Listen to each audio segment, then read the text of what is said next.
You go to strike the first time, and you feel like the gravity pull, like even though you're not quite in the radius of the spell, it's almost like it pulls your arm back just slightly, and you're like, the gravity, it shouldn't have affected me, and you realize it's because the psychic force around him is kind of repelling you. And you go to strike a second time, and you feel like something invisible grab your hand in the middle of the air, and Ludinus kind of just glances over his shoulder and goes, "Oh, there you are." Oh, is he hitting on you? Ludinus is going to spend his action ignoring you and focusing on the barrier. That's fucking insulting. That's rude. As he does, you watch as the energy kind of flicker up his body, and that kind of heavy, buzzing, static sound gets extremely strong and concentrated. Your vision up close kind of like seems to like double, triple over, almost like you're seeing multiple channels on a TV overlapping for a second. And with that, you see this like white flash, a smaller version of that one time that Imogen, in your first fight with Odohan, kind of ended up annihilating a city block and teleporting everyone. And as soon as it's the white flash outward, you kind of come back to, and you watch as the first boundaries tethers kind of. The barrier is still present, but the area where he was touching it seems to become permeable. Go play with your friends. You get shoved 10 feet back away from him. Just Okay. push back.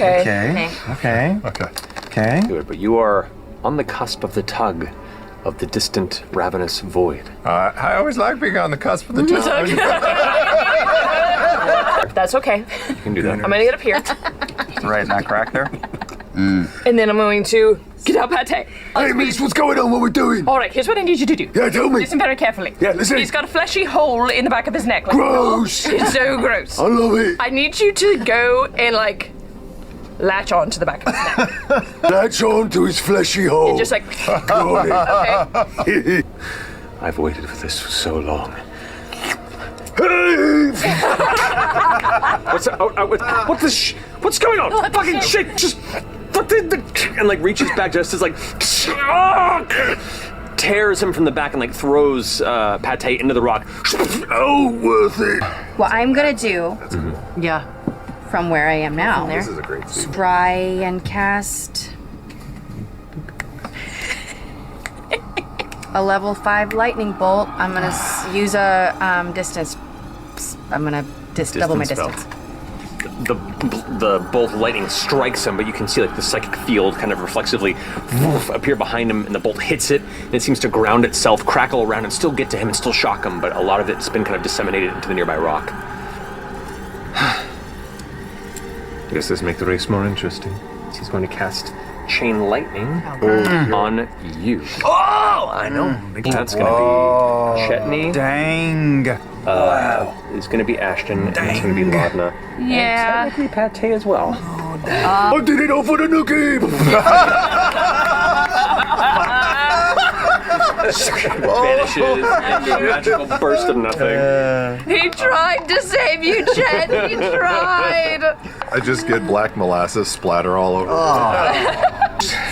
Three doubles his concentration and just keeps pushing on the barrier. He's like, more or less, swatting you off like flies and just keeping focused on his continued More or less. march towards what lies beyond How much damage did you just do the him? cave. A shift of nearby light as around the edge of this, a shimmer of light seems to emerge. And a familiar form peeks around the corner. Why? saying, Could be. I'm here to just watch him think. As he kind of appears and kind of looks over towards you, and one of his giant black eyes just kind of like winks, but when it closes, it kind of like folds into itself, and you watch as his skin seems to almost tear off, leaving like a black shadow version of him behind. He now looks like a scattered, like blackened, kind of jagged shadow version of himself, where even his clothing, his tails are kind of like flickering and like made of just black energy and darkness. And where his black eyes were, now it's just like these white, vacuous orbs. Almost like he turns into a negative version of himself. In my form of dread, where I have like just eye sockets, no eyes, I also wink, and a little bit of black kind of splurts out. So I'm like, yeah. So he Let's go. gets low, and his claws extend out into these like long, black, blade-like fingers. Yes. And he leaps into the air with like a spinning flourish, and then vanishes, and you watch him like Nightcrawler teleport around Ludinus in a series of dark flashes. And then at the end of the teleport kind of lands right on the edge of where Ludinus is. And Ludinus is kind of like struck there for a second, then kind of takes all the hits at once, and then crumples to a knee. Of course you'd be here.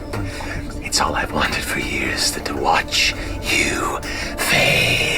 As like black smoke pours out the sides of his mouth. Ludinus kind of like angrily gets up and shouts, put his arms out, and there's this like bubble ripple of psychic energy, and Ira gets blasted back and catches himself on the ground. Right as he starts to stand up, you see him like scooting back.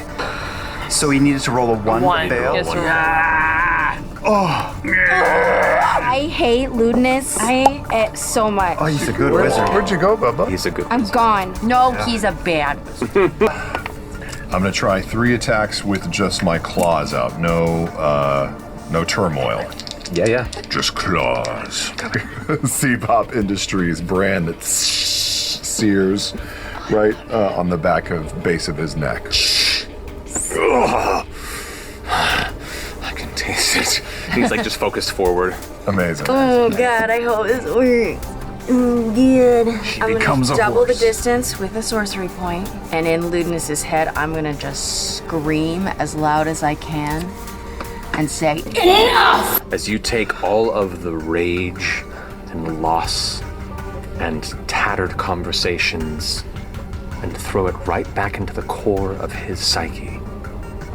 Your scream resonates in his head, and he begins to scream as well and grabs at his face, his fingers drawing down across his cheeks, and that kind of dark, thick liquid that had been kind of seeping from his quintessence root in the back of his neck. You can see it now also pouring out of his ears. As Ira's head kind of like cranes back over his shoulder towards you and goes, "Ah, good girl." Back into place, the bones snap of his head slips in, and then he like, his shattered form kind of vanishes again. From on top, he just claws downward, striking and carving down the back of Ludinus's body in hopes of going for the back of his neck. I'm going to, Orm's going to sprint and skid under his legs and slide so that I'm helping form a wall in front of the gates. Okay. So he's got Ash and Orm and Dorian in the way, and then I will Ira.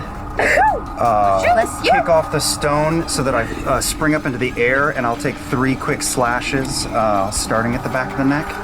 It's an advantage because he's stunned, right? Correct. Well, Orem, Savior Blade of the Tempest. Warrior of Zephyr. How do you want it? Fire streak out across the cavern, slamming into him. So he took his moment, yanked him out, slid under, spinning him around and leaving his neck bare, and slashes once across the neck, and it begins to spurt out the back, and then he just drops around front so I can see him, and I stick it up under his chin into his neck and say, "So much pride.